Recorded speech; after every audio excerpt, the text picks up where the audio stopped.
Hi there, I'm Larissa from ELCUS, which stands for English Resource Lab, keeping it simple.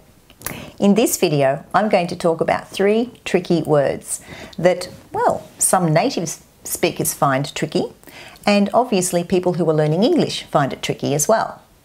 The words are incident, instance, and incidence. So, what makes them so tricky? Well, we're going to have a look at that in a moment. So we're going to start off with the definition of all of them, followed with some examples. Let's have a look at the 3 words. Now, all of these 3 words are nouns. Each of these words, incident, instance, and incidence, have one thing in common. They all mean a single event. Yes, just one event, something that has happened, or something that had happened, or something that happened. So, where's the confusion? And the confusion lies basically with the last word, incidence, because incidence also means frequency, how often something happens.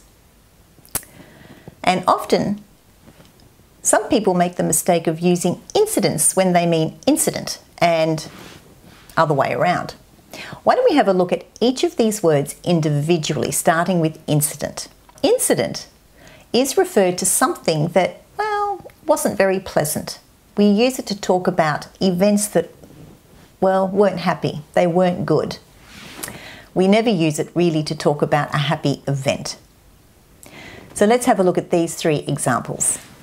There was a serious incident in the kitchen this morning. The incident happened last night. Some people have high cholesterol for years without incident. The word instance also means example. For instance, for example.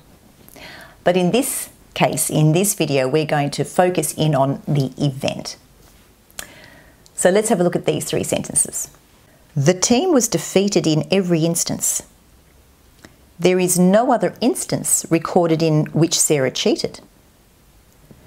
In the first instance, you would need to brainstorm and then decide on the best ideas. Now, in the last sentence, the phrase "in the first instance" is an idiom. Now let's look at the word incidence. Incidence means frequency, and it's usually referred to as frequency before an event. Now, interestingly, incidence is used more or less in its singular state because it's uncountable when referred to as a frequency. If we refer to incidence as an event, then we can use it in its plural form. But there's a little bit of a tip to help you work out, if you're reading, for example, whether the sentence is referring to an event or whether it's referring to how often something happens, frequency. Let's have a look at these 3 sentences. The incidence of traffic jams is lower during school holidays. The incidence of substance abuse is increasing. Research shows that no exercise can increase the incidence of heart disease. Here we can see that incidence is in its singular state. And can we replace it for the word frequency? Let's try it. The frequency of traffic jams is lower during school holidays.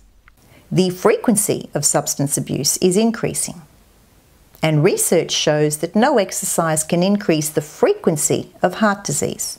So the fact that we can replace the word incidence for the word frequency means that it is used correctly in these sentences. So you don't say incident. If you see some sentences with the word incident or instance, why don't we see if we can replace those words?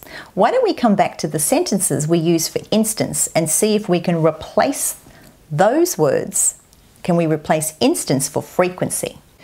The team was defeated in every frequency? There is no other frequency recorded in which Sarah cheated. Definitely not. In the first frequency? I don't think so. And so in these three sentences, we can see that we can't just replace the word instance, for example, for incidence, even though they both mean an event. Because in these sentences, first of all, one is an idiom, but secondly, we're talking about how often something happens. If you found this video helpful, if it was useful for you and it's going to help you with your writing, whether you're at university, whether you're at TAFE or college or at work, then definitely hit the subscribe button now and the bell, because each week I'm putting out a new video to help you improve your English and your writing. On that note, thanks for watching. I'm Larissa. Bye for now.